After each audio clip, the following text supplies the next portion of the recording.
sénégalais yi rawatina yenn ci ay barab yi nga xam ni arrêté woon nañ les chantiers am lu ñu leen diggoon damay jël benn exemple muy le cas des sénégalais yi nga xam ni le plan d'urbanisme de détail muy PUD phase 1 bi nga xam ni concerné les zones Yeumbeul Nord Malika Tivaouane Peulh dafa amoon benn bataaxal ginnaaw bi la les impactés sollicités woon boo joxe woon ay ndigal ñoo ngi ci mois de mai nga sàkk woon ci ministère des finances et du budget ñu régulariser ñi nga xam ne ñenn ñi seen i cas jot nañ leen recenser par les services de la direction générale des impôts et domaines gannaaw gi itam nga sant yenn ci ay ministres ñu def li nga xam ne mooy topp gi mais dañu gis ni par la suite au mois de juillet boobu yaa ngi nekk premier ministre primature ki la wuutu génnee benn xal boo xam ni dañu lancer une procédure bi nga xam ni dañuy def une main levée par rapport ak suspension de ces chantiers là concerner les mêmes zones même si ça concerne d'autres zones comme BOA Hangar des Pèlerins mais bi ma gën a intéressé mooy bi nga xam ne xëy na sénégalais yi nga xam ne dañu néew doole muy Guédiawaye Yeumbeul Malika Tivaouane Peulh ñu gis ni yenn ci ay impacté man am na ñu ma ci jotoo rapproché ñu ne ci PUD boobu noonu muy phase 1 bi gisuñu PUD mais aussi gis nañ ne am nañu tàmbalee liggéey ba ñu jot quitus de main levée mooy ñi nga xam ni dañ leen ràññee soit ay politique lañ wala soit ay boromi doole ay këru liggéeyukaay la ñu yor ñoom ba tey mënuñu démarrer seen i chantier est-ce que processus boobu noonu fekkoon na la primature wala bu fekkee ne am na ginnaaw gi yan mesure ngeen ci fas yéene jël en tant que président de l'Assemblée nationale parce que ça yaa ngi tudd mbiru commission d'enquête parlementaire. Mois de juillet lañ def main levée bi juillet 2026. bon j'étais pas à la primature parce que da nga ne boobu yaa ngi primature juillet 2026 j'étais à l'Assemblée. je suis venu ici au mois de juin ou mai donc j'étais plus à la primature. damay fàttali nii bi ñu ñëwee man maa jël sama responsabilité taxawal ñaari commission benn bi nekk ministère des finances benn bi nekk primature pour ñu saytu lépp lu jëmoon ci li ñu def ci suuf si et loolu dafa àndoon nag ñu aj yenn lotissement yi liggéey bi def nañ ko ni ñu ko war a defee rapport yi génn na malheureusement bi ñu commencé exécuter rapport yi ci la li am ba ñu jóge fa gis naa nag bi ma fa jógee rek dafa mel ni gars yi yàkkamti woon nañu commencé di def main levée générale moo tax commission d'enquête parlementaire ñëw parce que li ñu seetlu mooy lotissement yooyu yépp depuis bi ñu koy waajal au niveau des impôts et domaines ak services yi ci intervenir yépp la plupart du temps muy l'urbanisme muy les différents services des impôts et domaines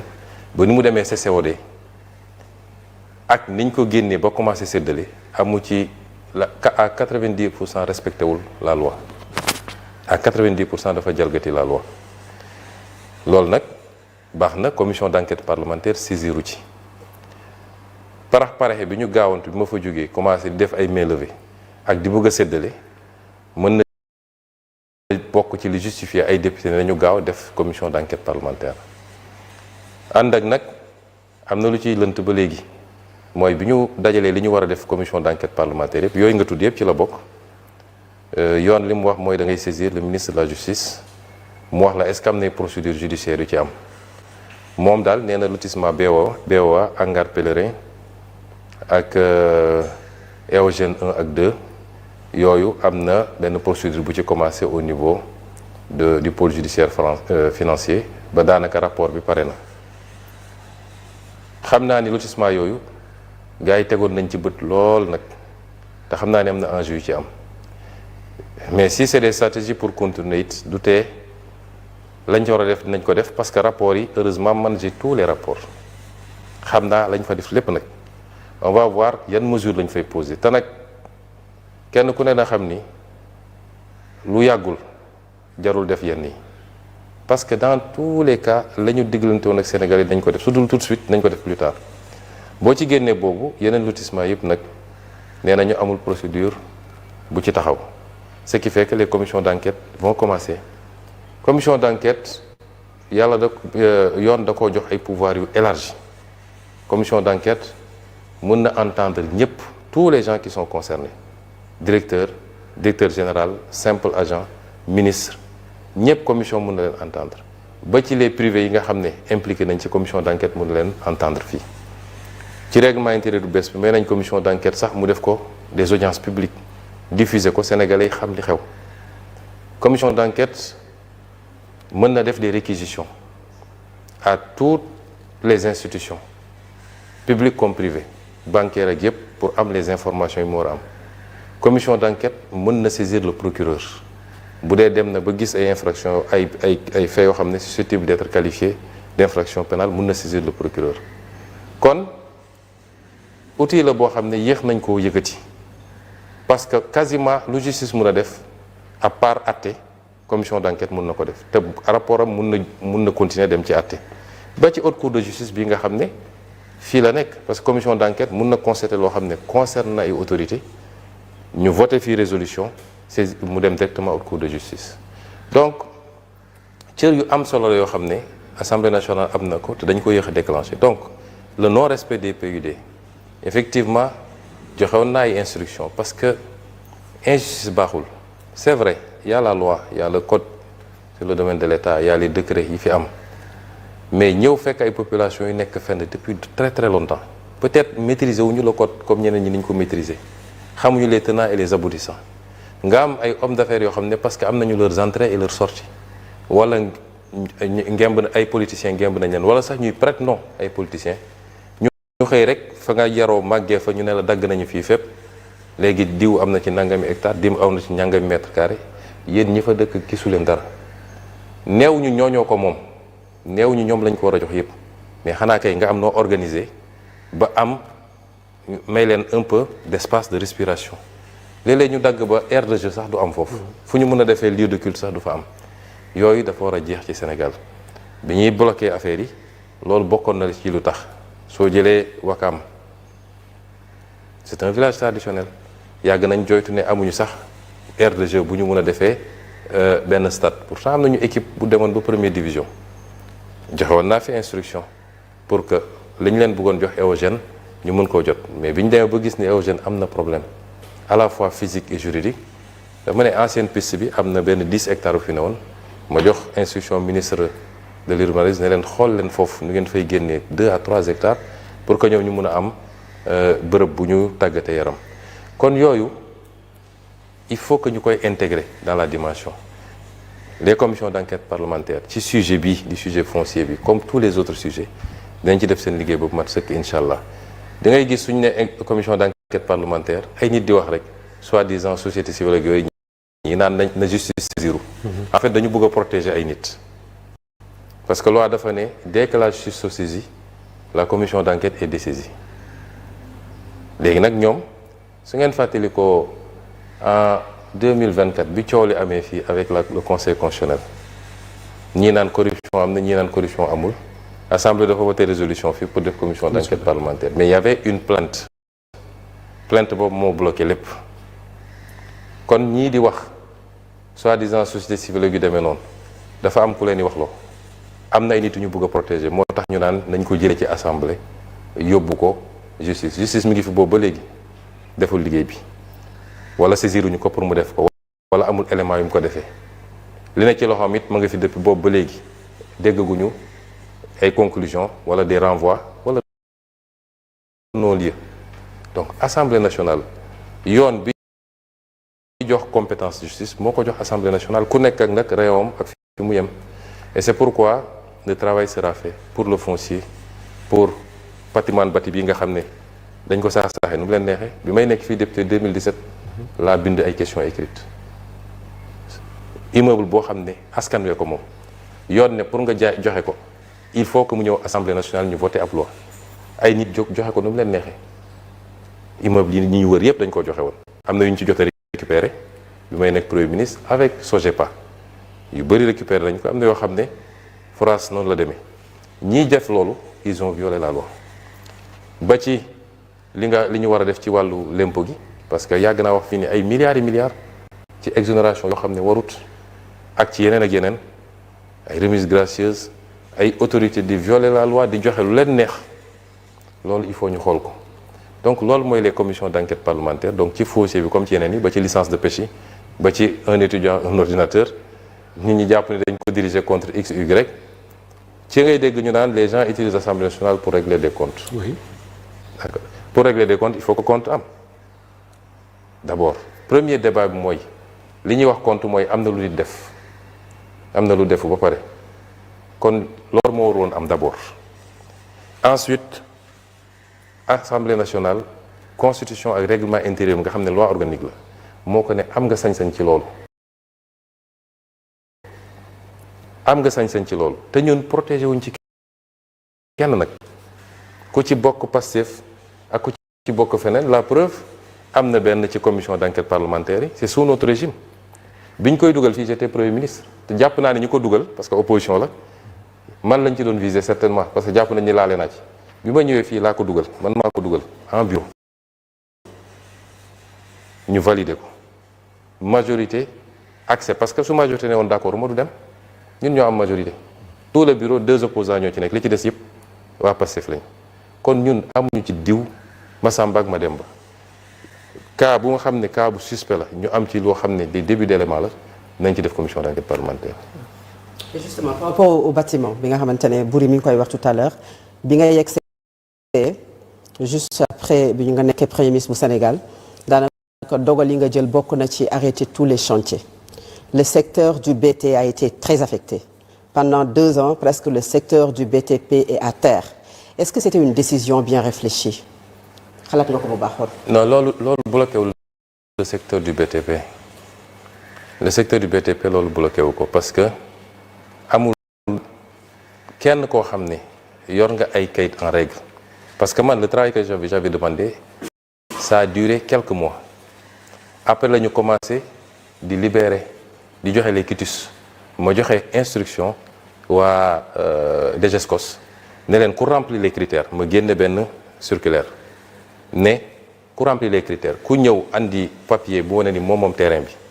te joxuñu ko juróom wala fukk wala ñaar fukki terrain mun ngeen ko defal mainlevée mu dem liggéey. parce que lan mooy problème bi da ngay gis kenn koo xam ne parce que bokkoon nga ci ancien régime bi wala parce que am na loo séq ak diw ñu dagg lotissement fii Wakaam jox la loo xam ne boo ko dajalee mat na 1 hectare ou 2 hectares jox la ci 10 terrains 15 terrains 20 terrains loolu loi da ko interdire suuf si sénégalais yi ñoo ko moom loi dafa ne chaque sénégalais a droit à accéder au foncier yow mi Fatou Abdou mën nga dem impôt et domaine def sa demande déposer dama musuma am terrain Sénégal parce que les lotissements administratifs pour ñu joxe ko li ñuy njëkk a vérifier mooy kii ñuy jox est-ce que am na terrain ba pare Ndakaaru amaana am na Saint-Louis bokkul ak Dakar mais su dee biir Dakar dañ naan est-ce que kii loolu texte la de du man maa ko inventé dañ naan est-ce que kii mosoon nañ ko jox un terrain un bail nga xam ne c'est presque gratuit tu ne payes que les redevances et les droits de bornage bu dee mës naa am ñu ne ko déet bàyyil beneen Sénégalais am kon soo defee lotissement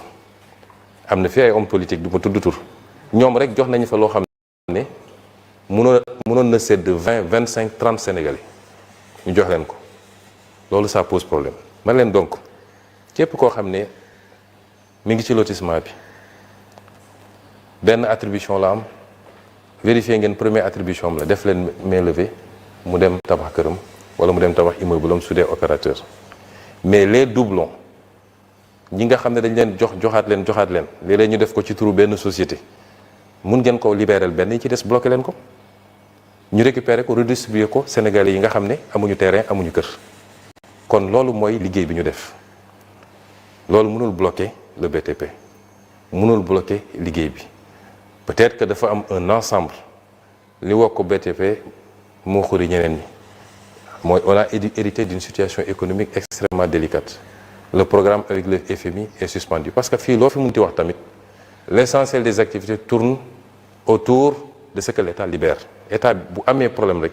ci loolu bokk na ci li ñu war a génne définitivement on peut y revenir mais l'essentiel des activités tourne autour de ce que l'État fait moo tax su État bi sëqatee rek ñeneen ñëpp dañuy soj mais c'est un ensemble de facteurs qui a ralenti le BTP ànd ak nag booy dox biir Dakar di nga gis ni BTP mi ngi continuer man de fi ma dëkk cité Keur Gorgui bi ma fa delluwaatee commencé circuler li may gis yëpp dama naan di ci 2 ans yi la fi jot ay R+10 ak R+13 rek laay gis donc loolu mënul bloquer durablement le secteur du BTP et si c'était à refaire on le referait parce que dafa am loo xam ne faire l'État sur le passif la mais ensuite poser des actes pour que plus jamais loolu amati parce que au-delà de ces aspects-là mais le foncier est une bombe sociale soo demee tribunal l'essentiel li ëpp ci contentieux yi ci foncier bi la li ëpp ci contentieux yi foncier bi la et ça c'est une bombe à retardement gis nañu fii en 2023 mais ay xeex yu métti am na ci foncier bi ba bakkan rot ci fii à Ngor ci benn morceau de terrain man bi ma egsee en tant que premier ministre j'ai dit restituer ce terrain là à la communauté de Ngor puisque école lañ fa bëgg a def collège et on trouve un autre local un autre lieu pour la gendarmerie il y a beaucoup de conflits fonciers yoo xam ne on aurait pu les désactiver bu ñu respecter woon juste la réglementation donc il fallait vider le passif mais il fallait faire de sorte que loolu dootul amati Sénégal et c'est important et si vous avez vu ce qui s'est passé à Mbour 4 Ville Nouvelle Bande des Filao Guédiawaye bi les lotissements de Dakar le littoral bi ça fait partie dina bokk ci commission d'enquête parlementaire yi littoral bi gis nga am na benn zone bu nekk fii wetu clinique bi nekk ci corniche bi comment ça s'appelle la clinique c'est pas Bellevue soo demee ba wetu Mermoz d'accord. Il y a une clinique booy wàcc noonu ci contrebas bi en face la maison de Senghor ok vous allez voir benn bayal bu mag bu nekk foofu je l'ai fait bloquer parce que dañ ko tontonge et moi j'ai considéré que loolu il faut restituer ça aux Sénégalais ils ont besoin les Dakarois ont besoin d'avoir des espaces il faut que ñu aménager ko mu doon un espace récréatif conditions yi ñu ko tontonge respecté wuñu la loi à la base di nga gis ku ñu defal titre foncier directement bàyyi titre foncier alors que tegagul une brique pour nga remonter ba gis ban CCOD moo ko def ça c'est quelquefois très difficile yu mel noonu bëri na ci et si c'est à refaire je le referai 1000 fois parce que réew dafa war a dox ci ñaar benn bi mooy ñu respecter les lois qu'on a votées ñaareel bi mooy lu ñuy def nañu xam ne nous sommes 17 millions de Sénégalais accaparement akimo ñenn ñi parce que jege nga kilifa politique wala sax prête non kilifa politique nga ñoom ñooy jël lépp wër nag di ko jaayaat da ngay gis ku ñu jox gratuitement un bail mu am ay rabatteur ñu génneel ko léegi mu jaay à 70 millions 100 millions boo ci defee 10 terrain am nga pratiquement 1 milliard. c'est sûr. Et ça pose problème. et dañu ñëw ci fonds politique ou fonds spéciaux ça occupe le débat depuis ay weer wala sax ay at a ngi nii parce que Ousmane Sonko opposant ci benn déclaration wax na ci fonds politique dafa xaram benn nit waru ko jëfandikoo ba jël exemple jaaykatu gerte caaf bi nga xam ne dërëmam ak ñaar dërëmam moom la ñu dajale mu nekk fonds politiques et spéciaux Ousmane Sonko bi mu nekkee premier ministre ci ab déclaration aussi ñëw nga ci fonds politique yooyu nga xam ne yenn saa yi am tuuma yu jóge ci nit ñi dem ba kalaame leen xam ne ci nga nekkoon premier ministre bi ñuy def question d'actualité à l'Assemblée nationale nga ñëw ci lim bi nga am ci wàllu ko fonds yooyu nga xam ne moom lañ la jagleel mu toll ci 1 milliard 770 millions de francs CFA ndax yow yaay premier ministre bu Sénégal bu njëkk a am fonds politique ak ndax primature dana ko jagleel fonds politique yooyu wala ay fonds politique ou spéciaux yi dafay jóge ci li ñu jagleel présidence de la République. jërëjëf je crois que laaj bu am solo la et nous allons livrer un exercice de vérité parce que dafa am loo xam ne askan wee ko moom Sénégal dafa am nu ñu bindoo boo waxee rek ñu ne non du homme d'état warul génne li warul génne la dafa am ñaari principe yu am solo mooy alal gi moomuma ko président moomu ko député yi moomuñu ko sëñ Moustapha moomu ko alalu askanu Sénégal la dama fàttali keroog ci màggal gi benn wax bu sëñ Cheikh Gaynde Fatma waxoon ni nit ñi da ngay jël ci ñoom liñ mën mais dugal ko fi ñu xam loolu transparence weesul loolu et c'est ça le budget de l'État le budget de l'État ci Sénégal yi la ñuy jëlee seen lempo loolu il faut Sénégalais yëpp xam ko c'est Sénégalais ñenn ci ñun ñàkk a xam état moo tax dañu jàpp ni buur moom moo tax dama naan toujours suñu sociologue yi am nañu liggéey terme buur dañ ko fi war a bannir parce que un président n'est pas un buur du dem élection buur du dàggaan kàddu askan wi buur dooleem lay am jël toog fi ba kenn ëpp ko doole jële ko fi donc ñun république la ñu nekk dañuy fay l'impôt assemblée nationale mooy consentir l'impôt dafa am le consentement de l'impôt et le consentement à l'impôt ñaar yu bokkul assemblée mooy consentir l'impôt consentement de l'impôt assemblée la mooy chaque année ñu wote ne autorisé nañ gouvernement mu lever tant ci impôt impôt yi taxe indirecte lii la taxe spécifique lii la taxe directe yi lii la impôt foncier lii la ba ci jaaykatu caaf bi nga wax noonu nga xam ne bu jaayee ba ngoon am 1500 dugg jënd ceeb suukar pour dem sombil waa këram laaj nañ ko ci TVA te xamu ko xale bi étudiant bi dem jëndi carte crédit 1000 francs pour recharger laaj nañ ko ci TVA te xamu ko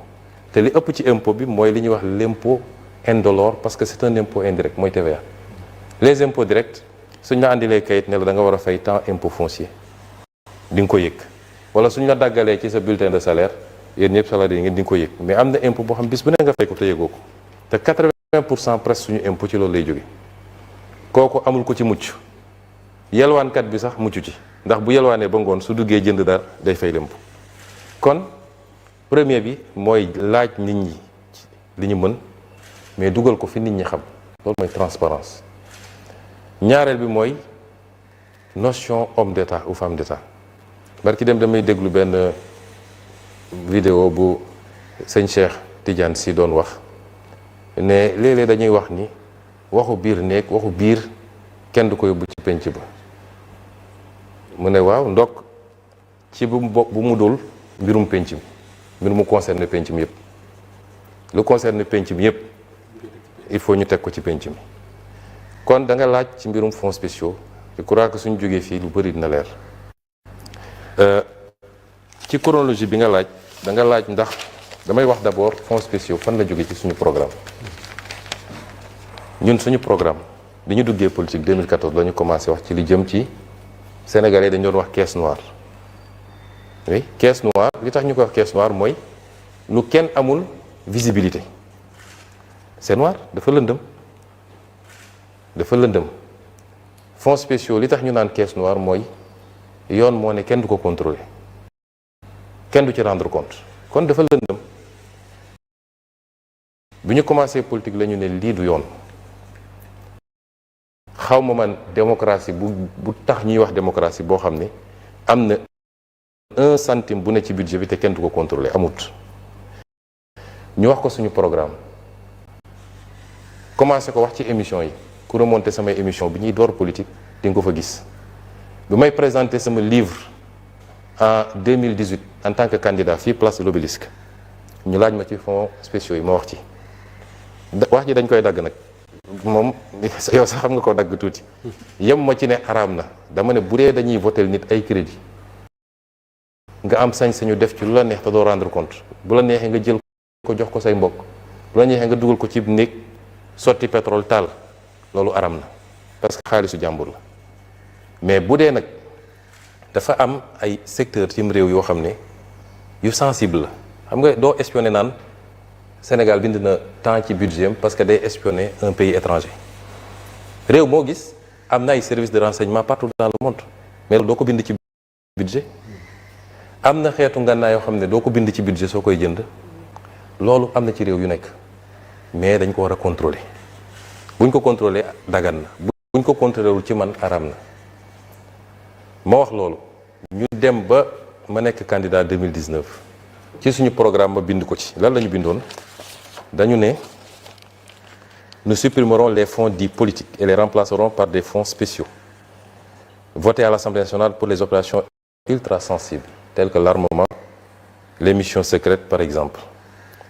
Nous soumettrons les fonds spéciaux à un contrôle spécifique et a posteriori par une sous-commission composée des membres assermentés, à savoir 2 députés de la commission des finances, issus de l'un de la majorité et l'autre de l'opposition parlementaire, et 2 magistrats de la Cour des comptes, en plus du président de la commission. Ça, c'était mon programme Jotna 2019. Gis nga ni ñu ko bindee nii lañ ko bindewaat ci programme mu Diomaye 2024. parce que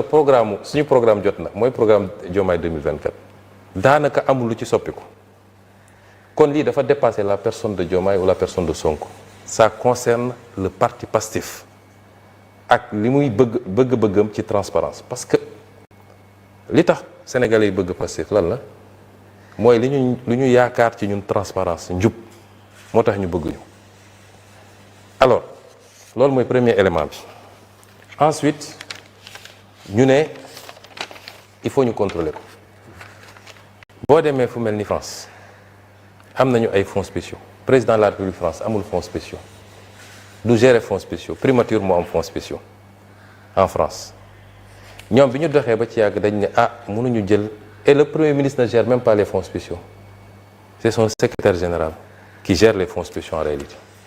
mais ñoom bi ñu demee ba 2021 seen loi de finances rectificative 2021 dañu dugal article 154 en France lan la ñu wax dañu les dépenses faites sur les fonds spéciaux inscrits au programme intitulé coordination du travail gouvernemental sont examinés chaque année par une commission de vérification chargée de s'assurer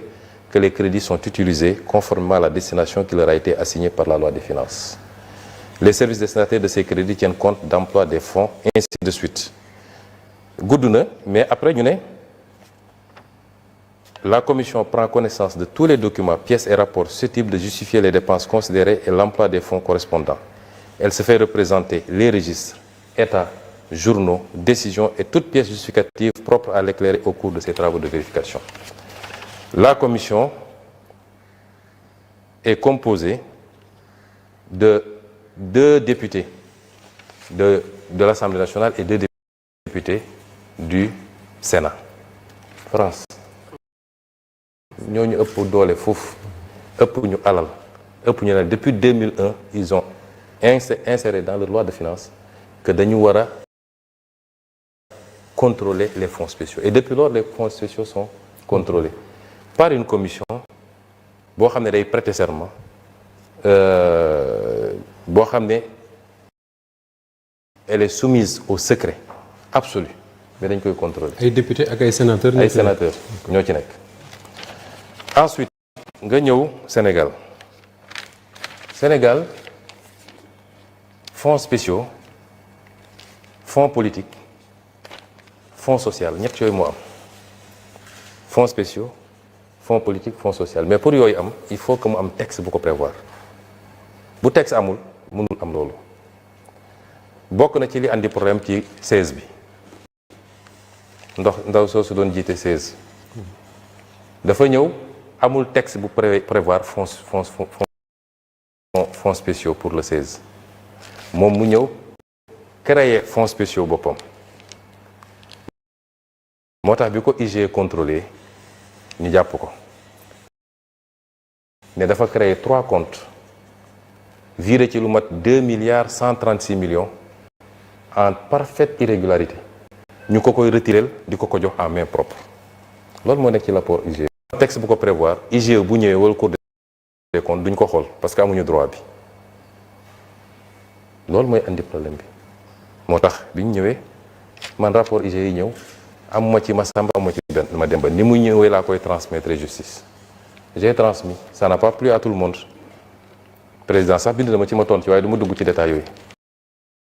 ça n'a pas plu à tout le monde et c'est des faits graves on va voir lay mujj parce que dafa mel ni dëkk bi moom bi nga wax mooy conseil économique social et environnemental. D'accord. loolu mooy problème mu conseil. Aminata Touré.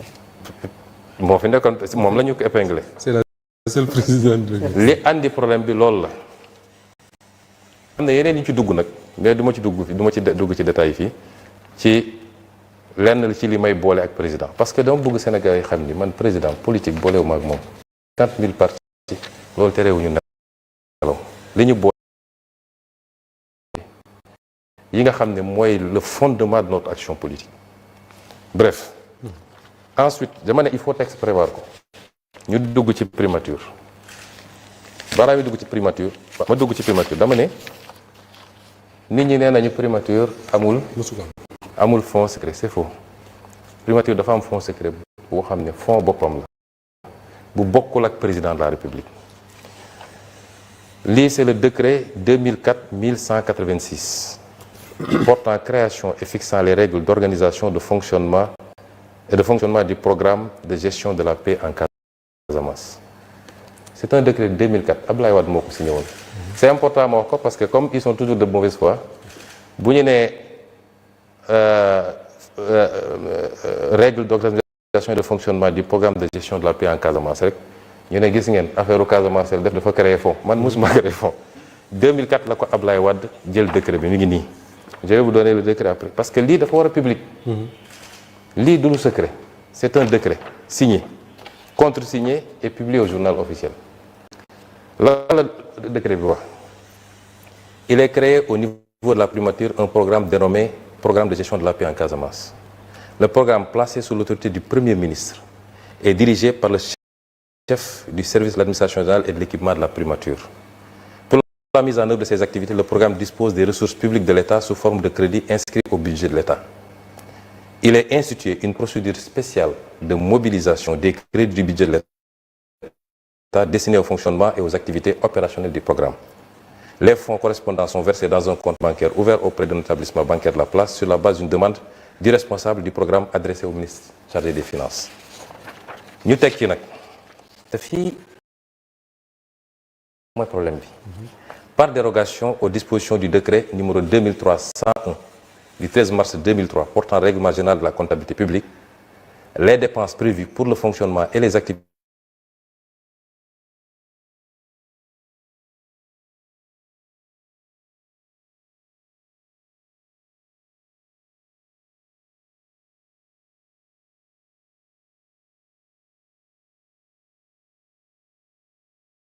opérances liées. Donc ñi taxaw ñëpp ne primature amuñu fond xam nga mag war naa moytu di wax lu mu xamul xam naa nag ay nit la ni manipuler di leen info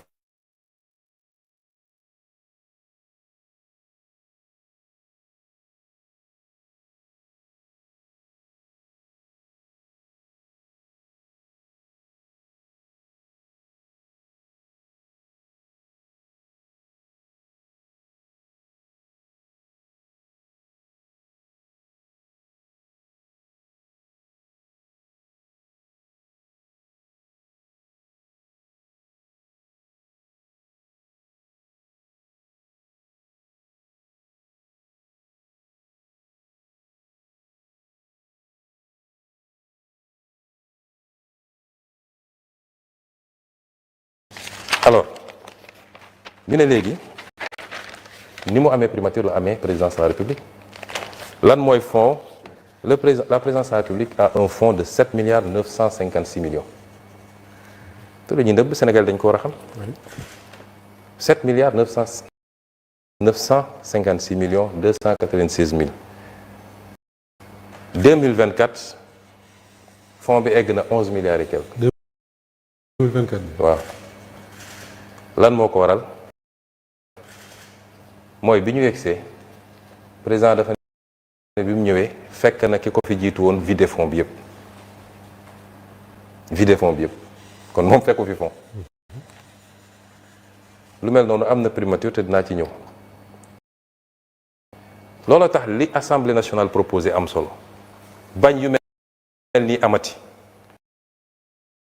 fonds bi kii prête serment moo koy vérifié mais ñu bañ a may nit ñu ne jox nañ la 7 milliards wala 3 milliards wala 2 milliards nga mun koo vidé nu mu la neexee yow dem politiquer ko wala jëndi say immeuble looy demee noonu loolu moo tax li ñu proposé am solo ñu ne 2024 bi ñu ñëwee ne nañ fekk ñu fi dara te foog président am ay fonds ma préciser aussi que ñun waxuñu fonds warul am dafa war a am dama gëm sax dañ ko war a yokk mais na transparent rek ñaar yooyu bokkul fonds bi dafa war a am muy fonds sociaux yi muy fonds à vocation sociale muy les fonds secrets parce que ma jox la ay misaal yu ndaw les autorités sont saisies régulièrement mais naa ci dellu si après ci ay cas sociaux yoo xam ne mën na laaj intervention am na nu ñu ko mën a organiser nag ba du doon affaire u président de la République wala affaire u premier ministre parce qu'on a un ministère dédié en réalité et c'est pourquoi ma préciser ko aussi cette loi qui a été proposée sur les fonds sociaux il y a une deuxième loi qui est sur ma table dama bañoon embouteillage am boobu c'est sur bi ñu proposé pour les fonds secrets am na une deuxième loi pour les fonds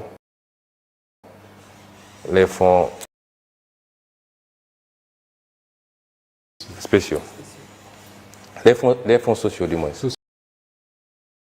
am na une deuxième proposition boo xam ne certainement d'ici semaine prochaine bureau assemblée nationale dina ko examiner donc présidence am na ay fonds ba tey ji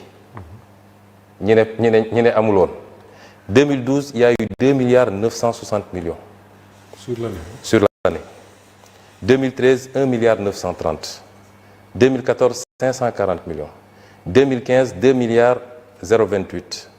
2016 2 milliards 772 2016 2017 2 milliards 502 2018 2 milliards 190 2019 2 milliards 061 te boobu supprimé woon nañu primature su ngeen fàttali ko mais secrétaire général du gouvernement lañ doon affecté les fonds te dina am beneen incongruité bu may andi 2020 foofu la am lu bizarre parce que 2020 daanaka egg nañu 5 milliards 745 millions 2020 2021 1 milliard 450 2022 1 milliard 225 2023 1 milliard 122 2024 man li ma concerné c'est 1 milliard 150 millions mais dama ñëw sama DAGE bi ñëw ne ma fekk fa ab DAGE ma ne gars yi utal leen ma DAGE bu jub bu gëm yàlla may ut ba am koo xam ne am naa yaakaar ci moom ma andi ko nommé ko ñu toog tuuti mu ñëw gis ma ne ma y a un problème ma ne quoi mu ne ma entre mars et avril ils ont pompé plus de 3 milliards ci compte fonds spéciaux wu primature bi. mars avril boobu ñu ngi ci jëm ci période électorale. juste avant. oui. et juste après. juste après. ma ne ko woowal DAGE bi fi ne woon nga laaj ko mu woo ko DAGE bi ne ko demandez à votre actuel ministre des finances muy Cheikh Diba. ma jël sama téléphone woo Cheikh Diba ne ko lii gis naa ni pompé nañ lu mat 3 milliards et quelque te loolu ëpp na dotation wu compte bi sax bi ñu laajee waa ji nee na ñu laaj la yow li tax nag mu ne ñu laaj la xaw ma ko mais je veux qu'on me fasse le point sur ça parce qu'il faut qu'on me dise fan la xaalis bi dugg ba may génn primature ils m'ont pas dit fan la xaalis bi dugg ci 2024 bi 2025 on a 2 milliards 090 millions et enfin 2026 1 milliard 870 millions léegi ñu wax ni Sonko dafa def ba demander relance. Je vais vous dire ce qui s'est passé. Après je vais vous dire comment j'ai géré ce fonds centime par centime donte fonds bi li ma leen wax aw ma obligation justifier ko liiral naa leen mais bi ñu toogee fin 2025 on s'est rendu compte qu'il y a des problèmes 1 franc de ce compte ni pour moi ni pour mon parti ni pour ma famille ni pour mes amis musuma laal compte bi musuma DAGE bi mu ñëwee dama ko njëkk ne compte bi réclamé naa texte yi ministre des finances envoyé na ma ko andi nga ma décret nit ñi am na contrôle yàlla parce que c'est l'argent des Sénégalais. Première règle, ne me remets jamais de l'argent. Je ne toucherai jamais de l'argent, moi. Parce que compte yëpp ni ñu ko doon fonctionner mooy premier ministre yi fa ne wala président assemblée fii fonds sociaux la amul ay fonds secrets dañuy yëkkati un montant chaque mois jox ko moom nag mu xool nu mu koy kii su soxlaatee ne jox leen ma ne ko je ne toucherai jamais 1 franc bul mës a ñëw ne ma 10 millions ngi nii wala 20 millions ci sac teel lu ñu war a def na am traçabilité ba ci les dépenses sociales dama ko ne bul mës a jox xaalis nit bu dee ordonnance na andi ordonnance bi nga yónnee ñu dem jëndi ko pharmacie bu dee ku feebar tëdd hôpital nañ la andil facture bi nga dem fay directement ci hôpital wala ci clinique ba bu dee ku ñu war a génne ci loyam na la agence bi envoyé nañ la andil commandement agence bi nga dem fay parce que nous sommes tous sénégalais. nit mun na créer dossier médical fekk dara jotu ko nit mun na feebar sax nga jox ko xaalis liquide mu dem régler ko leneen continuer ak feebaram ma instaurer des lois bi ñu demee ba fin mi-2025 général du gouvernement ma ne ko bindal le ministre des finances nga ne ko dañoo soxla ñu yokkal ñu parce qu'il y a des urgences. Les urgences, c'est quoi? La primature est confrontée à un certain nombre de dépenses dont la prise en charge nécessite inscription dans la prochaine dépense 1000 ba bi ma fay jóge daanaka jënd may oto ñun ay épave lañ fa fekk ay oto yu màgget parce que bi ñu tasee bi ñu supprimer primature tout le patrimoine de la primature dañ ko tasaare woon man bi ma ñëwee affaire étrangère ñoo ma jox oto bi ma doon circuler sama waa sécurité damay génn ak ñoom di dem Touba wala dem fii ñu paan ci autoroute la Touba bi ñu wax ma leen du ma jënd oto parce que la situation du pays ne le permet pas ma toog ñu ne ma ONRAC l'Office national de recouvrement des avoirs criminels am na ay oto yu ñu saisir yu bëri yu bees tàq dañ koy jaay te oto bi ci nekk presque moitié prix lañ koy jaayee ma ne loolu c'est intéressant ba si yàgg ma ne man daal xaalis biens yi ñu nangu ci ay nit dama ko xaw a seexlu mu dellu si ne ma yow ñun buñ ko jëndul keneen na koy jënd rek ma def calcul bu gàtt ma ne bien bi su ma ko jëndee permettre naa état am ay véhicules mais xaalis bi delloo naa ko ci état parce que on rek bu ko jëlee trésor public la koy delloo muy un montant de 940 millions pour 27 véhicules neufs des 4x4 mun naa la génneel cotation auto bu nekk mi ngi nii boo xam ne on rek moo ko def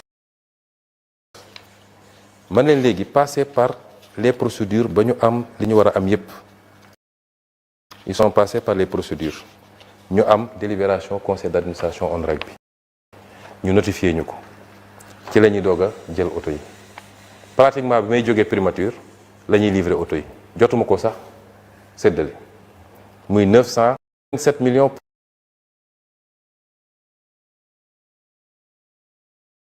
et l'audit technique et financier du programme décennal de gestion des inondations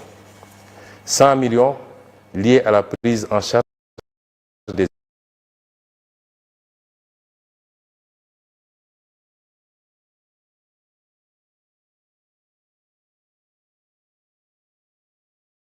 du comité de commémoration du massacre des tirailleurs sénégalais de Thiaroye 44.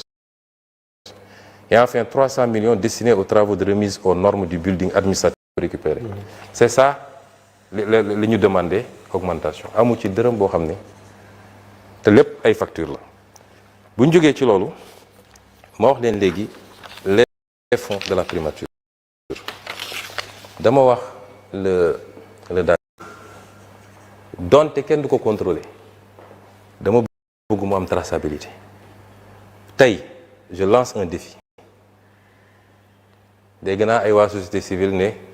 on demande ñu rendre public fonds wu primature pourquoi commencé wuñ ci présidence de la république xam nga mauvaise foi weesuwul loolu Sénégal ñi doy nañu waar jiitaluñu yàlla ci leen dañuy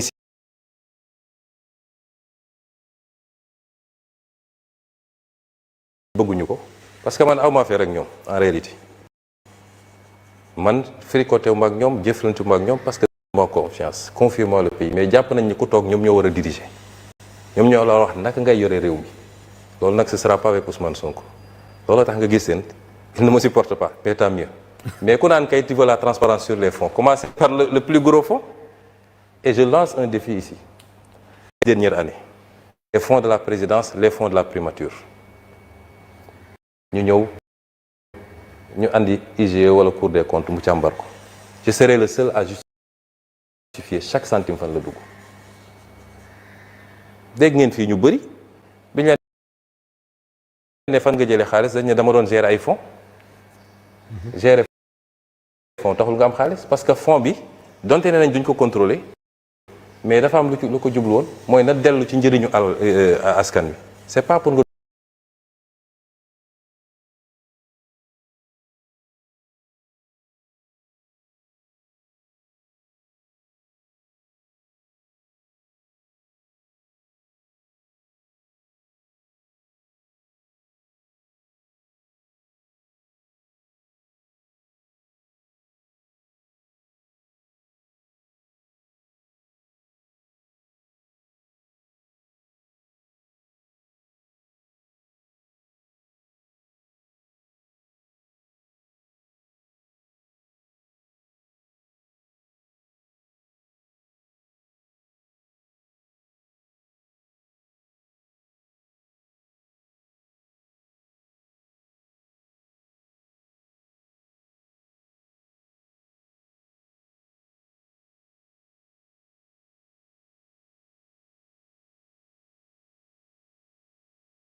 nga kii mu ne ma oui mais pourquoi ils veulent faire ça nangam d'accord ñu toog tuuti man ma dem toog dajale ay kàngam ñoo xam ne seen xam-xam dafa màcc ci ñu remonté def benchmarking xool li xew ci yeneen réew yi yemuñu ci loolu ñu xool li xewoon fii parce que président Mamadou Dia su ma la génne woon texte bi président Mamadou Dia voté la woon ci affaire fonds spéciaux yi moom réglé woon na yépp après lañ ko yàqaat ñu defar suñuy texte ma ñëw parce que constitution moo ne l'initiative de la loi appartient au président au premier ministre et à l'assemblée donc premier ministre am na initiative de la loi ci noonu laa jàllale woon la loi sur les questions d'homosexualité affaire u ñaari tur yi ma defar sama projet de loi jox ko secrétaire général du gouvernement ne ko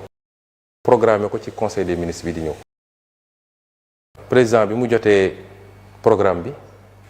mu woo ma ne ma pourquoi nga bëgg a jàllale une loi sur les fonds spéciaux ma ne ko mais parce que dañ ko war a jàllale ñoo ko diggoon Sénégal yi mu ne ma non il faut qu'on en parle le lendemain on s'est vu avant le conseil des ministres mu expliquer su ma ne ko d'accord man bëgg ma xëccoog yow je retire mais il faut ñu jàllale loi bi ça c'était au mois de mars je crois ñu toog ba avril dégguma ba dara bouger ma defaat sama projet de loi dugalaat ko cette fois-ci bi ñu xëyee le matin parce que conseil des ministres il y a le pré-conseil avant le conseil mu gis affaire bi alors ñu posé débat bi il y avait di ma wax dafa am seede am son directeur de cabinet am le secrétaire général de la présidence de la République am le ministre d'État Aminou Lo ñu toog mu ne oui mais pourquoi ma ne ko c'est un engagement il faut que ñu jàllale ko mu mer ci loolu nag je vais pas entrer dans les détails de li mu wax mais neexu ko ma ne ko mais sëñ bi yow man je comprends pas en quoi ça peut gêner man suñu la joxee fonds politique bu 100 milliards sax c'est pas mon problème mais nañ ko encadrer ba ñu xam 100 milliards yi fan la dugg je ne vois pas pourquoi nga ciy mer comme j'étais premier ministre mu ne non il retire ça parce que c'est lui qui arrête le programme malheureusement l'ordre du jour du conseil des ministres donte man am naa droit am projet de loi mais moom mooy arrêter l'ordre du jour mu retirer ko j'ai dit y a pas de problème et du ma ci doon wax naruma ci woon wax moom bu demuloon télé ci interview am boobu defe naa yaa nga fa woon moo njëkk wax ci fonds politique yi mais way ñoo waxoon lii mais mënatul ne parce que dugg na fi génn na fi ma ne man comme moom ubbi na débat bi dinaa ci wax ci laa ñëw fii assemblée nationale wax ci muy Sédar. bi ma ci waxee ba ñibbi laa den sama soxna takkal bagage yi parce que ngoon guddi du ma fekk te effectivement ci lañ ma convoqué pale dàq ma c'est pour ramener les choses man jotewuma ak président ay affaire politique parce que man politique amul ku ma ci ragal fii Sénégal maa ngi sant yàlla D'accord. mais c'est des questions de transparence des questions de gouvernance de bonne gouvernance des questions liées à la souveraineté sur nos ressources yu mel noonu mooy suñu problème. D'accord alors yaa ngi wax ci fonds bi ak lu mu war a def or dama dégg signé par le programme spécial pour la Casamance. lan moo tax ñu bëgg ko tuddee maintenant des fonds politiques nga mën ko utiliser jox di ci def leneen lu bokkul ak li nga xam ne moom lañu wax ci décret bi. non li ñu ci def yëpp day am lien avec ça. D'accord. Parce qu'aujourd'hui, dans les missions qu'on fait, dans le travail qu'on fait, on a besoin d'outils pour travailler. Donc, mais comme les fonds ne sont soumis à aucune justification, faut que la mais solo.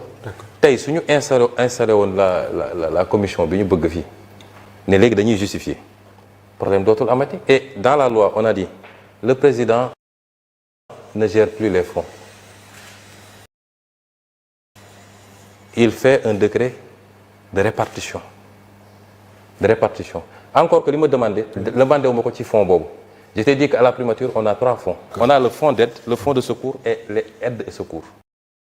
Ces 3 fonds, quand on dote, vous voyez là, Ok. Quand on dote les lignes. Le fonds d'aide, le fonds de sécurité et aide et secours. boo leen boolee 270 millions 2 milliards 100 et 540 millions mooy les 2 milliards 900. D'accord. Donc c'est 3 types de fonds. Donc li ñuy demandé dañ koy dugal fii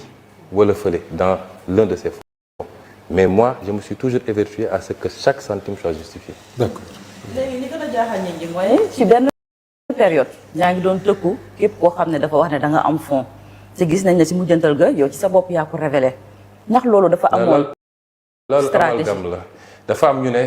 il a 7 milliards de fonds ma tëkku ne ku fi waxaat ni am naa 7 milliards de fonds ñu digaale ko parce que xam nga c'est un moyen peut-être dañoo jaawale woon sama fonds ak fonds présidence de la République c'est moins l'existence de fonds que le fait que ñu may allouer des montants yoo xam ne man awma ko peut-être ci wax ji détaillé wu ma wala eggu ma mais des gens sont sortis ici ils disent il a 7 milliards de fonds ba def calcul ne c'est tant par jour qu'il dépense tant par semaine qu'il dépense. Oui. C'était ça le débat. léegi lu weesu fonds politique yi am na tamit ci lu ñu la doon xaaree ci appel à candidature yi ci rationalisation yenn agence yi mu nekkoon liggéey boo tàmbali woon waaye dafa mel ni ne léegi dafa. Conseil des ministres. Le travail avait été fait pour la rationalisation des agences, les services qu'il faut supprimer, les services qu'il faut fusionner, les parrains. On avait donné rendez-vous au mois de juin pour finaliser. Malheureusement, avant le mois de juin, moi j'ai quitté là-bas. Mais l'administration est à une continuité. Te ki fa nekk Premier ministre bi may do lu ñu togg nag ba mu dee ki togg dafa am urgence dem keneen mën na ñëw yàq mais le travail a été fait. mais gëm nga ne dinañ ko yàq. Ça mënuma ci sori. man ci fonds yi dama bëgg benn précision par rapport ak parce que li ma juumul le 22 mai 2026 nga révélé woon ni am nga ay fonds yu toll ci 1 milliard 770 millions. Exactement 1 milliard 770 millions. Maintenant problème bi man foofu moo jaxase sama xel ak ñu bari ci sénégalais mooy dafa am kenn ci gouvernement bi ko génn ku ne 1 milliard 710 millions yi par trimestre la. ko ci loolu moom dafa ne par trimestre. waxul te bu ma defee le calcul mooy 7 milliards 80 millions. loolu abi sénégalais bëgg nañ mu leer parce que dañ ne chaque da ngay demander yow 1 milliard. gis nga 2024 man ça c'est les états tirés du trésor le montant global à la fin mi ngi nii li ma annoncé mooy qu'on fait une sortie c'est pas mensuel c'est même pas semestriel c'est annuel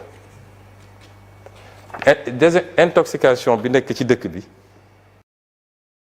parce que dañu toll foo xam ne man duma dem parce que ça sert à rien ngay dem naan maa ngi yóbbu nit ñi justice bis bu ne nit xëy wax lu toll ni àdduna ci Ousmane Sonko mais jaru ko parce que da nga koy may buzz te du mujj fenn dañ koy jàpp yóbbu bàyyi ko mu dem donc c'est pas la peine mais lii Cheikh Diba mooy ministre des finances je le mets au défi na génn mu weddi ni man chiffre yi ma joxe ni du lii mooy lu baax c'est annuel keneen génne bosam ti am na ñu nekk boor bële nekkoon nañ fi premier ministre ay président ngi fi ay presque premier ministre yépp a ngi fi kenn rek a fi nekkatul ci ñëw premier ministre récent yi kenn mënu la génneel une justification. Déclaration de patrimoine bi parce que votre patrimoine fait l'objet de beaucoup de spéculations maanaam ci kalam liñ ci wax dafa bëri Ousmane Sonko am na lii Ousmane Sonko am na lële. amiin ndax sa patrimoine dafa am yow loo ci nëbb bëggoon nañu ko xam ak ndax aujourd'hui da ngeen a xaar ba le président de la République ne nañu étendre la déclaration de patrimoine rendre ko public ci njiitu pencum ndaw réew bu Sénégal ak. dafa xaar ba ñu imposer ko pour mu accepter ni dina déclarer à la sortie te dañ ko publier parce que bu ñu escamoté il faut commencer ci cosaan bi cosaan mooy lan mooy ñan ñoo jël initiative loi bi doo tëb ci ki def amendement su loi amuloon amendement du am donc député yi ñoo jël initiative de la loi ne président de la République dafa war a déclarer à l'entrée et à la sortie te ñu publier ko constitution dafa ne dina déclarer à l'entrée ñu publier ko ne fàtte wax nit na déclarer à la sortie déclaration nag balaa muy am solo nga déclarer à l'entrée et à la sortie ñu jël initiative yi dans le cadre d'une réforme de la constitution beaucoup plus globale moom mu def recours conseil constitutionnel cassé député yi ne du ñu bàyyi parce que lii engagement électoral la leneen newu ci wax ñu woon nit Massamba ak Mademba dañ ne woon président dina déclarer à l'entrée et à la sortie ñi reprendre ko dugal ko def ko benn article unique nga xam ne lu jafe attaqué la mu dem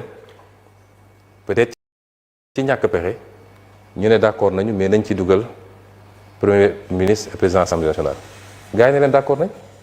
parce que yaakaar nañ suñ ko waxee dañ naan non non non buñ ko def ñu ne leen d'accord nañ ci dugal sax yeneen institution yi wala sax nañu modifier loi bi ne toutes les déclarations de patrimoine dañ ko publier parce que déclaration de patrimoine dañ ko def ñaar dañu jël le président de la République parce que suñu système moo mel noonu pourquoi c'est seulement le président de la République qui prête serment devant le conseil constitutionnel pourquoi le président de l'Assemblée nationale du ko def te muy deuxième personnalité pourquoi keneen ak keneen du ko def président dafa doon lu spécifique moo tax ñu réserve ko régime spécifique léppam ñu yóbbu ko ci constitution bi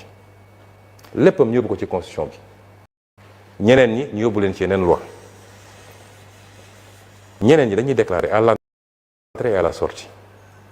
ma leeral foofu man musuma raté sama déclaration bi may nekk maire déclaré na bi may nekk premier ministre déclaré na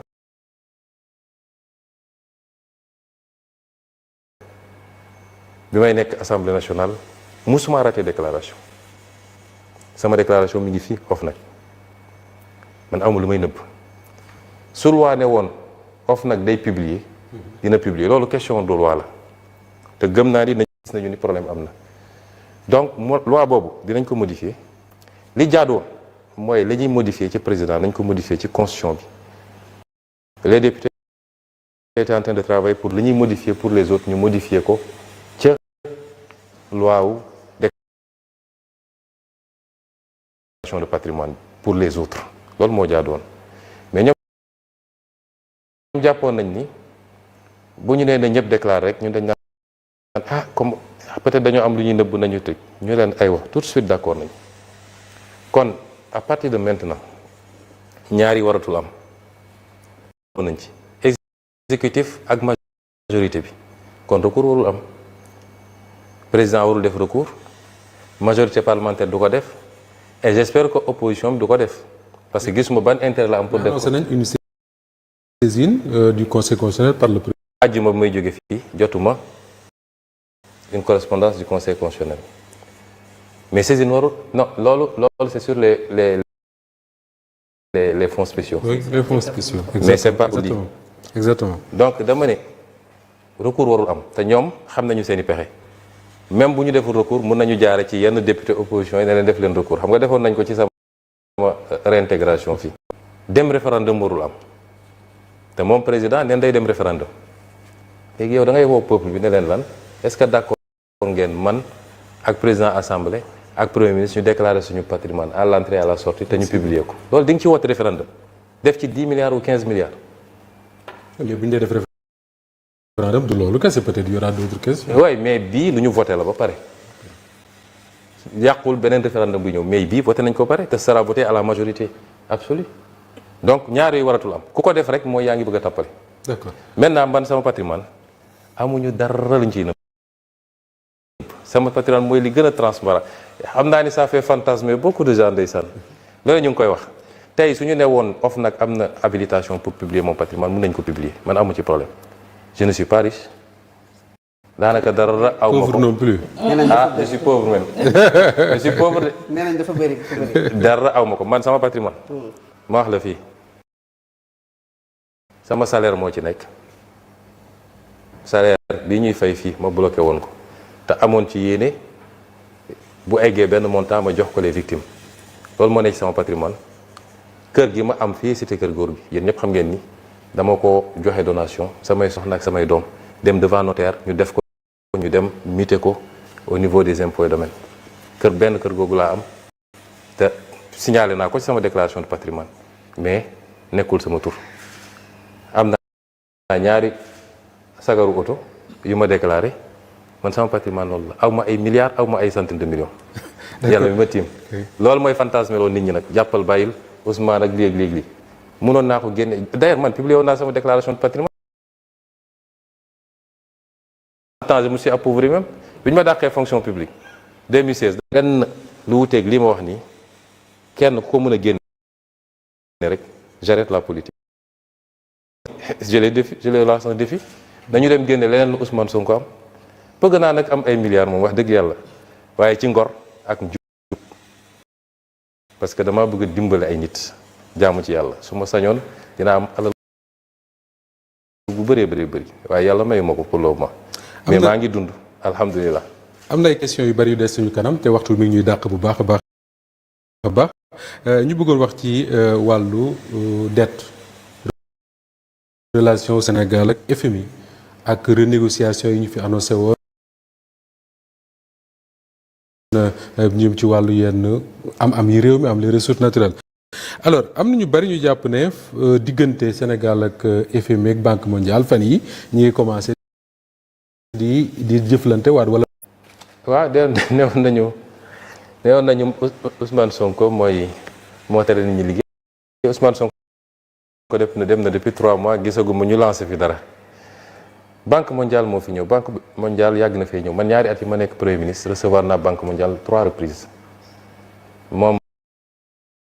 monsieur Diagana mi ko jiite di ku baax nag ku bëgg Sénégal ndax fii la jàngee suñu mbokk Mauritanien la mais fii la jàngee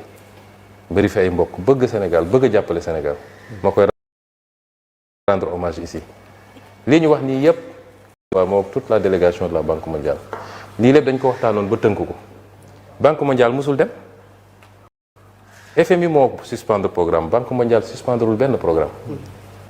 li ñu annoncé nii ku amul loo teg ci table bi mooy jël loolu di ko annoncé Diagana bi mu ñëwee ànd ak délégation dañu waxtaan bi ñuy doog a toog ñu ne ko ñun de am nañu ay priorité am na ay projet parce que Banque mondiale du joxe xaalis Banque mondiale ay projet lay financé ñu ne ko am nañu ay projet yoo xam ne dañu bëgg a xool nu ñu koy tëggaatee parce que bokkul ak suñuy priorité am ay projet yu bees yu ñu bëgg a dugal donc bëgg nañu yenn enveloppe yi ñu réorienté ko mais ils nous ont dit ça ne tient qu'à vous parce que yéen a xam seeni priorité ñu commencé ci liggéey boobu avec le ministère de l'économie ministère des finances ainsi de suite ñëw nañ fi ñetti yoon ma recevoir leen bu ci mujjee février bii la kon dara beesu fi dara changé wu fi en réalité le vrai problème mooy li ñu bëgg ñoom programme avec FMI parce que looloo bloqué réew mi c'est pas une histoire Banque mondiale musul dem Banque mondiale daan toog sax ñu am ñoom ay pays fu mel ni Bangladesh ñu annulé fay programme dañ may yégal ne ma Sénégal na gaaw dugal dossier parce qu'il y a des crédits yu ñu annulé feneen dañ ko war a dugalaat Sénégal ils ont toujours été là dara beesu fi maintenant nag xam nga dafa am ñu demoo ñu doon dem ci nopp président naan ko nañu waaw gars yi waa ji mooy bul du ma leen tudd mais xam nañ seen bopp toog nañu conseil des ministres mais léegi da ngeen bëgg a démarrer leen avec quoi un pays qui a hérité de plus de 119% de taux d'endettement qui utilise plus de 75% de ses revenus pour payer des dettes ñu nekk ci jafe-jafe yu kenn xamul nga ne da ngay démarrer léegi démarrer leen man de jóge naa fa depuis ñetti weer lan lañu démarrer brique sax tegaguñ ko parce que peuple da nga koy wax ak le bilan immatériel mooy les questions de justice de transparence jubal jubbanti mandat bi mandat boobu la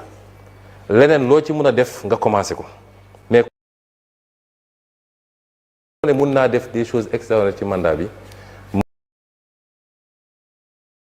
boo moytul dina dem jaay Sénégal ci bailleurs yi jël engagement ñi fi nekk li ñu defoon parce que li andi surendettement caché bi tig la bor bu jaarul assemblée nationale ñu voté ko bor bu ñu nëbb la te loolu am na fi kenn weranteetu ko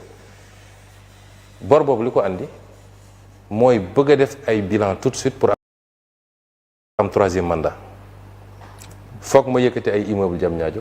foog ma def te sa capacité pour ma lépp il faut ma traficoter les chiffres loolu moo ñu andil bor bi ñuy tuddee bor cassé quand j'ai parlé de dette odieuse ñu bëgg a laxal foofu une dette cachée est a priori une dette odieuse mooy da nga ko leb te leboo ko ci turu Sénégal te une bonne partie dugal nga ko foo xam ne mënuñu ko retracer c'est ça la dette odieuse ñaar yooyu c'est pas incompatible man damay toog ba si ma ne suñu gars yi est-ce que demoon nañu école sax wala mauvaise foi rek moo leen jàpp ak bëgg a jaxase xelu Sénégalais yi donc ci condition yooyu dañoo nekk ci refondation ñooñu dem naan ko waa ji moo lay bloqué man dem na ñetti weer a ngi ni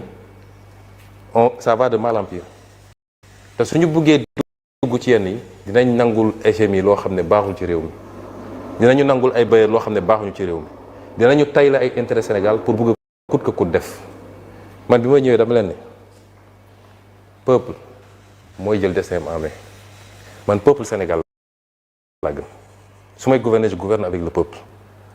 du ma gouverne ak ay bureaucrates yu tëju yor seen chiffre kese di déglu waa bitim réew loolu benn pàcc bu ndaw la ci liggéey bi mais peuple mooy jël destin en main te man lu ma am peuple Sénégal moo ma ko may bi ñu ma bëggee faagaagal dama ne delloo naa sama bopp yàlla ak peuple sénégalais peuple sénégalais moo taxaw su doon loolu du ma nekk fii kon su ma ñëwee ba egsi naa gouverne avec le peuple il faut casser avec un certain élitisme sénégalais muyul lan moo xew nga tëj ay nit kii naan la man expert la en si expert la si balaa may dañu ne technocrate lu yàqu technocrate ko yàqu da ngay gouverner avec ton peuple loolu tax ma def yenn yi ma ne je vais demander au peuple de faire des sacrifices parce que peuple Sénégal pare na pour def sacrifice pour son peuple pour son bien la preuve bu ñu leen wonee ci bu ñu leen wooyee ci diine ñu yëkkati dem joxe seen daayira dem joxe seen tarixa dem joxe seen diine ak diine bu munti nekk parce que gëm nañu loolu mais tant que ñi ngi jàpp damm seen poste defee ko leneen est-ce que dinañ joxe ma ne donc on va demander au peuple de faire des sacrifices j'ai fait le PRES le plan de redressement économique et social génne des sources de financement additionnelles ñu war koo jëlee ci ay l'impôt taxe yu bees yu mel ni ci les jeux de hasard ñu ne nañu fexe ba du ñu laal li Sénégal yi soxla ceeb diwlin courant leneen ak leneen mais les jeux de hasard sangara si cigarette bi et cetera ci transfert d'argent yi ñu ne nañ ci comp as tuut rek te loolu du pour toujours bu ñu ko defee fii ak 2028 dinañu am benn stabilité bu ñuy permettre yenn taxes yi ñu annuler ko mais dama ne woon mënuma demander au peuple des sacrifices te ñaari amul bi ci njëkk mooy justice na am ñi yóbbu peuple bi fii il faut ñu layoo ko justice tey ñooñu la ñuy protéger ci réew mi ñaareel bi mooy ñun ñii di jiite il faut que ñu doon ay royukaay moo tax tous ces débats là sur la déclaration de patrimoine sur le contrôle des fonds politiques c'est malsain parce que noo bëggee peuple bi nga demander ko des sacrifices ba pare yow mu gëm ni yow yaa ngi bëgg a te am na lu ma fàtte woon sax gis nga bi ma déposé sama projet de loi may nekk premier ministre président bi ñu waxee mu expliqué dama ko ne président gis nga peuple bi yow 4 millions 800 ngay fayee ko man 4 millions 500 est-ce que jaadu na ñu dénk nit lu toll ni réew di ko fay 4 millions 800 les anciens présidents 9 millions la ñuy fay ko le président en activité 4 millions 500 lay fay ko ma ne ko est-ce que xam nga li tax ça ne pose problème à personne parce que askan dañu jàpp ni ñun yor nañu caisse noire boo xam ne ay milliards la kon soxlawul sax ñu ñuy fay salaire mais bu ñu jàllale woon loi bu wane ni caisse noire amatul askan wi na d'accord ni président un projet de loi pour la rémunération du président de l'Assemblée nationale des ministres ainsi de suite ma ne ko suñu jàllalee lii peuple mun na d'accord ñu réévaluer la rémunération des plus hautes autorités mais loolu parenthèse la woon dama ko fàtte woon préciser donc presse bi ma ko defee ma ne léegi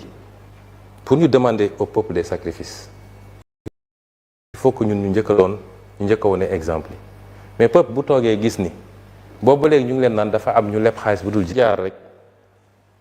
boo jëlee recul tuuti di nga xam li tax yàlla jaaral la fa donc man alliance yi ñu mës a def yëpp aw ma ci benn regret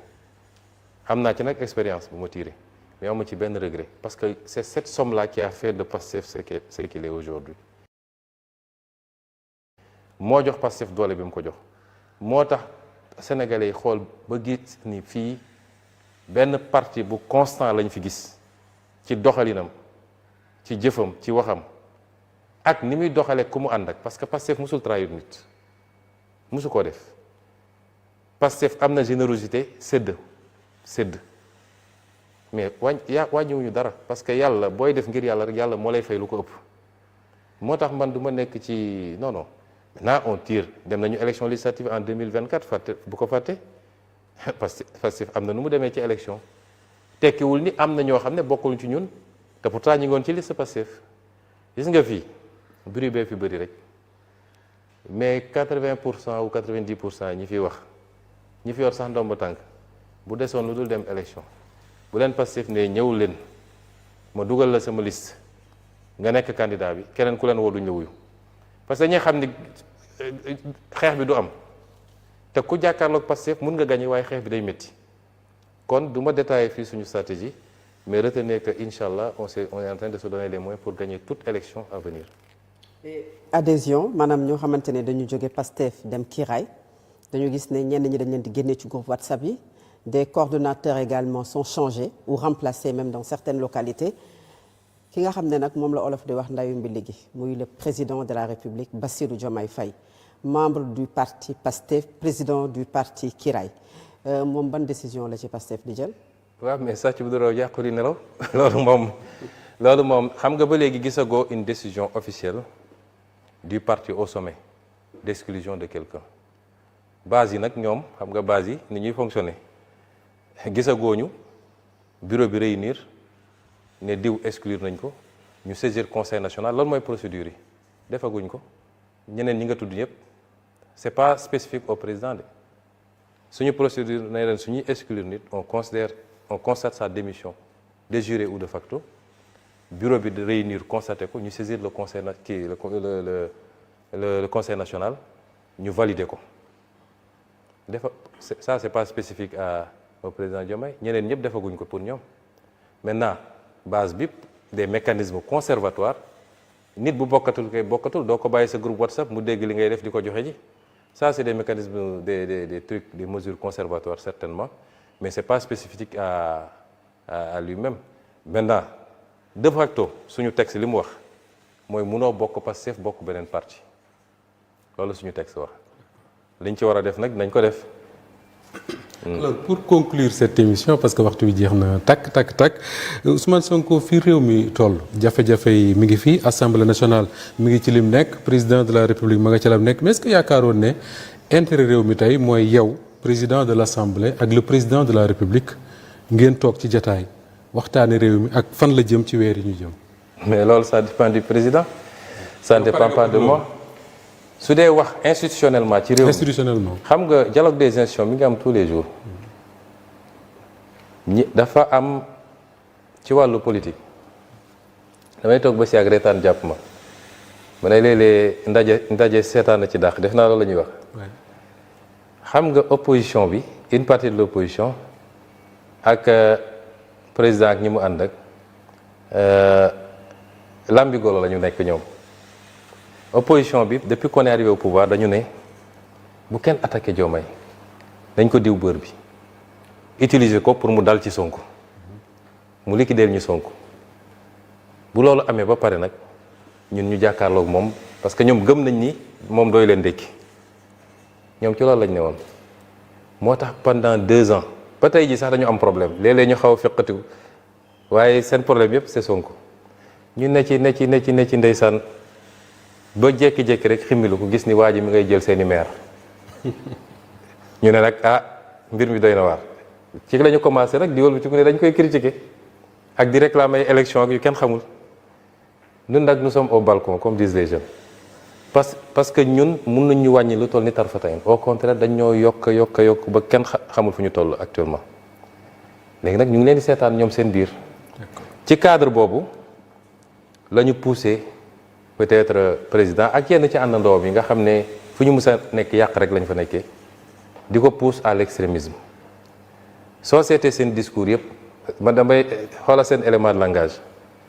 ñeneen ñoom ñooy les institutions ñoo respecter les institutions soi-disant Pastef ak Ousmane Sonko respecté wuñu les institutions léegi nag ma jox la cas yu gàtt entre ki nga xam ne yaa ngi faire poser des incertitudes sur la tenue d'élection yoo xam ne date bi loi moo ko teg yaa ngi dàq ay nit uniquement parce que ànduñoo ak yow ci politique te pourtant xam nga ni ils sont compétents di leen remplacer ak ñoo xam ne mar d'Italie yaa ngi wañ loxo institution li ma wax président xam ne li ma wax di ko def looloo xam ne c'est en violation de la constitution nga xam ne loolu mënoon nañ la ci topp haute cour de justice bu garaaw la entre kii def loolu yépp ak ki nga xam ne li muy def yépp mu ngi ko teg dans le cadre de ses attributions constitutionnelles kan moo respecté wul constitution en réalité su nit demee nga nekk président de la République dem ba ne fi ma toog nii laa xam ni mbir mi c'est pas le peuple c'est pas les foules parce que yow amoo peuple amoo foule ñemewoo sax génn ci foule yi parce que ragal nga ñu sonkoriser la nga ne léegi mbir yi c'est pas les peuples c'est pas la foule alors que la foule moo la fal nga ne mbir mi c'est les institutions loolu foo ko dégg rek fi ñu bëgg a jëm baaxut. D'accord. mooy utiliser les institutions contre d'autres personnes qui détiennent la légitimité jël ay institutions di leen jouer le rôle li nga mënul am ci politique nga ne na ma ko institutions yi defal nañ ma dalal ci kaw diw nañ ma éliminer candidature diw foo dégg ko wax loolu rawatina président de la République mooy moom xam na ni élection mënu faa dem am dara léegi nag naka laay instrumentaliser te li ñu dal diggante 2021 ak 2024 yëpp lan la woon instrumentaliser les institutions contre la légitimité ndax yàlla xam na ni légitimité bi yàlla Pastef la ko joxoon ak Ousmane Sonko la preuve bi ñu demee ba gàllankoor Ousmane Sonko Sénégal yëpp dañ doon wax ni su désigné woon Buri Jaxate sax mu nekk président xam naa ni sax présidente laa waroon désigné moo gënoon wóor mais loolu lañ doon wax nga utiliser les institutions contre la volonté populaire yooyu la gars yi di bëgg a toggaat di ko andi ak essayer utiliser naan diw moom dafa yaru diw yaru gis nga soxlawuñu yar ak ñàkk yar fii kenn ñàkk ko yar man de kenn du toog ba dégg ma saaga wala ma xaste am naa nag sama fulla am naa sama tempérament ku nekk ni Yàlla bindee damm los ak laxal baat taxul nit yaru li nit di def ci suuf ñun lu ñu soxla mooy la ñu wax teg askan wi nit ku ko respecté loolu rek la ñu soxla leneen yëpp ay détails la man su ma woon président boo xam ne sax day xëy di sànnay tànk te di jëfee lu askan wi xaar ci moom ma dellu sant yàlla. D'accord. arguments yi ñuy utiliser yëpp dafa am lu ñuy préparer c'est des arguments préparatoires man nag dinaa la wax dialogue des institutions fa laay daanele dialogue des institutions mi ngi am tout le temps ndax chaque jour su proposition de loi amee damay bind président mu tontu ma bu dee commission d'enquête damay bind ministre de la justice mu tontu ma président bu buggee envoyer projet de loi da koy envoyer fii ñu gérer ko bu ma nee lii c'est urgent ma programme ko en urgence su dee baax na ci réew mi ñu woteel ko sans hésiter donc dialogue boobu am na te xiiroo amul ngaayoo amul bu ñu demee ba jàpp ni d'accorduñu am na àttekat président mën na ko fa yóbbu député yi mën nañ ko fa yóbbu kon problème amul mu des nag diggante moom ak man bi ñuy mujjee wax am na lu ma ko wax bu la gaa yi ngem nax la ne la demal dal ci kaw Ousmane Sonko mënoo ci am ndam benn ñaareel bi mënuma laa yéene lu bon te duma la mus a def lu bon wala lu ñaaw réew mi ñoo ko bokk lu munti am même su ma nekkuloon dara ci réew mi dem toog boo ma woowee laaj mi sama xalaat ma ne lii moo ci sama xalaat kon jàppal ni yéene bi ñu amoon ci yow ba andi la fii yéene googu tey mi ngi fi ba léegi te yéene gi du yow sa jëmm man tànnuma la parce que tu es le plus beau ou le plus jeune ou le plus sage su doon loolu wala damaa bokk ak yow deret su doon loolu am na ñeneen ñu ma mën a tànn mais yaakaar gi ma amoon ci yow c'est par rapport au pays le Sénégal man Moustapha lu ma booleeg nit rek Sénégal la mais c'est pas des questions personnelles nit mun na taxaw fii saaga ma xas ma et cetera taluma ko kon nous restons ouverts à discuter ci li nga xam ne mooy njëriñu réew mi te li ma gëm nag man tey benn verrou moo fi des mooy assemblée nationale parce que gars yi dañoo 2 ans yi dañoo sonnoon lu bëri li ma téyewoon nga xam ne dañ ko boot xoolal suñu hydrocarbures yi fi mu ne nii yaakaar teranga nga xam ne man maa xeex taxawal commission de renégociation ñu liggéey ci ak ministre Birame Souleye xeex ba récupérer yaakaar teranga nga xam ne c'est l'un des blocs les plus prometteurs te ñu moom ko à 100%. ñu am lu ñu monté ak waa Petrosen Aline Gueye def ci liggéey mucc ayib ñu ne bloc yi léegi dootuñu ko jël di ko jox nit ñi